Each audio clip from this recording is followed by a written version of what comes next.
नमस्कार मित्र आणि मैत्रिणींनो. तर आज मी टिफिनला बनवलेल्या दोन दोन भाज्या, एक मिक्स कडधान्याची भाजी बनवलेली सुकी भाजी आणि एक बनवलेली पडवळची भाजी. तर पडवळची भाजी बनवण्यासाठी मी कढईमध्ये 2.5 चम्मच तेल घेतलं, राई टाकली, जिरे टाकले, त्यानंतर लसूण, मिरची आणि कांदा हे एकदमच टाकून घेतलं. त्यानंतर मग टोमॅटो घातला, मीठ घातलं, हळद टाकली आणि छान फोडणी फ्राय करून दिली. त्यानंतर ही मूग डाळ भिजत घातलेली अर्धी वाटी ती यामध्ये घालून घेतली, पडवळ घालून घेतली आणि अगदी बारीक गॅसवर त्याला शिजत ठेवलं आणि अगदी बारीक गॅसवरती 15 ते 20 मिनिटात मस्त ही भाजी शिजून तयार होते आणि खूप टेस्टीही लागते.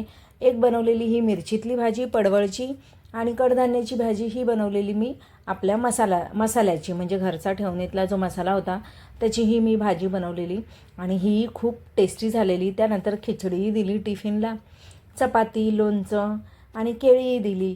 अशा तऱ्हेने आजचा टिफिन माझा झाला पॅक.